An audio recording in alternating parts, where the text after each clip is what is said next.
Bonjour à tous, bienvenue sur Nigel Prépa. Alors, les écrits se terminent à peine que la préparation pour les oraux débute déjà. Je ferai une vidéo prochainement pour vous donner tous mes conseils afin de préparer au mieux possible la période des oraux.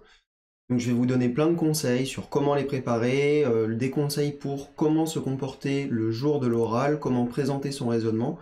Donc soyez sûr de vous abonner à la chaîne, c'est bon pour le référencement.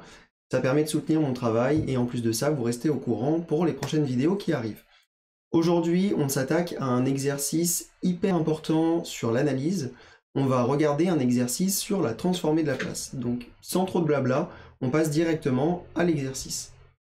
Alors, dans cet exercice sur la transformée de la place, on vous donne une fonction f qui part de r+, à valeur dans R, qui est continue, et on vous donne un réel S0, qui soit tel que l'intégrale sur R+ de f de t exponentielle moins S0t dt converge. On vous donne trois questions dans cet énoncé.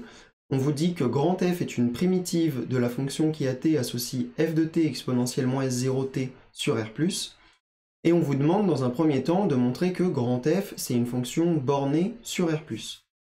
Dans une deuxième partie, on vous demande d'en déduire que pour tous les petits s réels supérieurs stricts à S0, l'intégrale de f de t exponentielle moins st dt, elle converge encore. Et dans une troisième partie, on vous demande, sur un modèle similaire, de démontrer que si on prend une fonction petit g à valeur dans 1 plus l'infini continu, qui est telle que l'intégrale sur 1 plus l'infini de g de t dt converge, alors l'intégrale sur 1 plus l'infini toujours de g de t sur t dt converge encore. Alors, pour la première question, ça va être hyper rapide. On sait que grand F est une primitive d'une fonction continue, donc grand F est encore une fonction continue. De plus, grand F admet une limite finie en plus l'infini. Cette partie-là se justifie simplement parce que l'intégrale sur R+ de f de t exponentielle moins S0t dt converge. Et donc pour tout t qui est dans R+, on va pouvoir écrire que grand F de t est égal à f de 0 plus l'intégrale de 0 à t de exponentielle moins S0u du. Et donc à ce titre-là, on voit bien que si on fait tendre t vers plus l'infini, on va se retrouver avec f de 0 plus l'intégrale de 0 à plus l'infini de f de u exponentielle moins S0u du, qui est donc une intégrale qui converge, et donc grand F admet bien une limite finie en plus l'infini.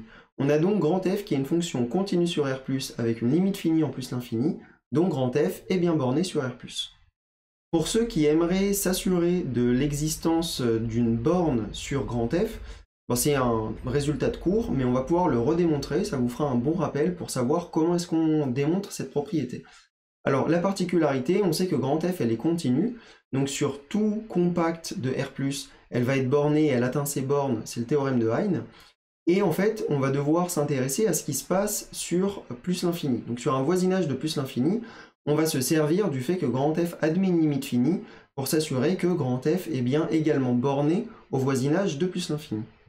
Alors déjà, grand F admet une limite en plus l'infini, donc on va le traduire. Il existe M appartient à R, tel que f de t converge vers M quand t tend vers l'infini. Ça, on peut le traduire de manière quantitative. On va pouvoir dire que pour tout epsilon strictement positif, il existe un a epsilon strictement positif, tel que pour tout x qui appartient à R+, si x il est plus grand que a epsilon, alors on est sûr que f de x se situe dans une boule centrée en M et de rayon epsilon. Ainsi, ça nous assure que pour tout x supérieur à a epsilon, on a en valeur absolue f de x qui va être majoré par le module de M plus epsilon. Et donc on a bien à droite de a epsilon, grand F qui est bien borné. Maintenant, sur 0 a epsilon, on va uniquement se servir du fait que grand F est continu sur un compact. Donc comme grand F est continu sur 0 à epsilon, grand F est borné sur 0 à epsilon. On peut même dire que grand F elle atteint ses bornes sur 0 à epsilon. On va noter, disons, M2, la borne supérieure de grand F sur 0 à epsilon. On va poser maintenant le max entre M2 et module de M plus epsilon. On va appeler cette borne, disons, M3. Donc M3, on va dire que c'est le max entre module de M plus epsilon et M2. Et alors, ce qu'on a, c'est que pour tout x appartient à R+, eh ben on est sûr qu'en valeur absolue, f de x est toujours plus petite que M3. Et donc on a bien montré que grand F était borné sur R+, à partir du moment où elle était continue sur R+, et qu'elle admettait une limite finie en plus l'infini. On va maintenant pouvoir s'attaquer à la deuxième question de cet énoncé. Donc je vous rappelle que pour la deuxième question, on nous demande d'en déduire que pour tout s supérieur à s0, l'intégrale sur 0 plus l'infini de f de t exponentielle moins st dt converge. Donc pour prouver ce résultat, on va faire une intégration par parties.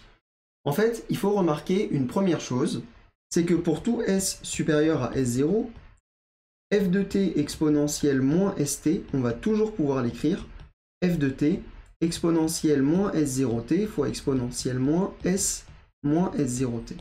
À ce moment-là, on va pouvoir faire une intégration par partie en disant que u', ça va être f de t exponentielle moins s0t, et donc à ce niveau-là, u de t, ça va être la primitive grand F, et évidemment, on va pouvoir dire que v de t, s moins s0 de t, et que du coup, v' de t, ça va être égal à moins s moins s0 exponentielle moins s moins s0 de t.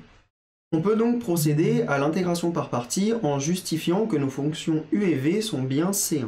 L'intégration par partie va donc nous assurer que pour tout x strictement positif, l'intégrale de 0 à x de f de t exponentielle moins st dt va être égale à grand f de t fois exponentielle moins s0 de t pris entre 0 et x, moins l'intégrale entre 0 et x de grand f de t, s moins s0, le moins qui nous fait un plus ici, exponentielle moins s moins s0 de t dt. Évidemment, comme grand f, c'est une primitive de f de t exponentielle moins s0t, on peut prendre par convention que grand f s'annule en 0. Donc si on considère que grand f c'est la primitive qui s'annule en 0, on peut réécrire le résultat qu'on a obtenu à la ligne précédente comme étant grand f de x exponentielle moins s-s0x plus s moins s0 fois l'intégrale entre 0 et x de grand f de t exponentielle moins s moins s0 de t dt. Ce qu'on sait maintenant, c'est qu'on va se servir de la question numéro 1. On sait que grand F est borné. Donc comme grand F est borné, on va pouvoir en déduire dans un premier temps déjà que f de x exponentielle moins s-s0 de x, ça converge vers 0 quand x tend vers l'infini. Deuxièmement, comme f est borné, on va aussi pouvoir en déduire que f de t exponentielle moins s-s0 de t, c'est un grand taux en plus l'infini devant exponentielle de moins s moins s0 de t. Or, exponentielle de moins s moins s0 t, c'est une fonction qui est intégrable sur R+. Donc à ce titre-là, f de t exponentielle moins s moins s0 t va aussi avoir son intégrale qui converge en plus l'infini. Finalement, on peut donc en déduire que l'intégrale de 0 à x de petit f de t exponentielle moins st dt converge. Et voilà pour cette deuxième question. On peut donc maintenant passer à la troisième question de l'exercice. Donc pour la troisième question, on nous dit sur le même modèle de démontrer qu'en prenant petit g et continu sur 1 plus l'infini d'intégrales qui convergent, alors on va avoir l'intégrale sur 1 plus l'infini de gt sur t dt qui converge également. Donc on ne va pas réinventer la roue, on va simplement recommencer avec le même modèle que celui qu'on a établi aux questions 1 et 2. Donc comme petit g est continu, petit g admet donc une primitive grand G. Cette primitive grand G, elle va être a fortiori continue sur 1 plus l'infini. Pour les mêmes arguments que ce qu'on a établi tout à l'heure, grand G, elle va aussi être bornée sur 1 plus l'infini, puisque l'intégrale de petit g converge. Et on va donc recommencer en faisant une IPP, comme on l'a fait à la question 2, pour prouver que l'intégrale de gt sur t dt, ça converge encore. Donc cette fois-ci, on va poser u' de t qui va être égal à petit g de t, u de t qui va donc être égal à grand G de t, v' de t qui va être égal à moins 1 sur t carré, et v de t qui va être égal à 1 sur t. U et v sont bien des fonctions qui sont C1 sur 1 plus l'infini, donc on peut effectuer une intégration par partie. Donc cette IPP, elle va nous assurer que l'intégrale de 1 à x de g de t sur t dt, ça va être égal entre crochets à grand G de t sur t entre 1 et x, moins l'intégrale de 1 à x de grand G de t sur, du coup on sort le plus avec le moins 1 sur t carré dt. Encore une fois, grand G c'est une primitive de petit g, on peut supposer que c'est la primitive qui s'annule en petit 1. Donc on va supposer que entre crochets, g de t sur t entre 1 et x, ça va juste être égal à g de x sur x. Et on va trouver encore l'intégrale de 1 à x de g de t sur t carré dt. Et avec les mêmes arguments que tout à l'heure, on va réussir à conclure. Grand G est borné, donc à ce titre-là, g de x sur x, ça converge bien vers 0 quand x tend vers plus l'infini. Et de la même manière, g de t sur t carré, c'est bien un grand O en plus l'infini devant 1 sur t carré. Sauf que 1 sur t carré, c'est encore une fonction qui est intégrable, donc l'intégrale de g de t sur t carré converge en plus l'infini. Et finalement, on peut donc en conclure que l'intégrale de 1 à plus l'infini de petit g de t sur t dt converge, comme nous le demandait l'énoncé. Donc voilà, cet exercice sur l'intégrale de Laplace touche à sa fin. J'espère que vous avez bien compris tous les raisonnements qu'on a évoqués. C'est des raisonnements qui sont vraiment classiques et qu'il faut vraiment savoir maîtriser.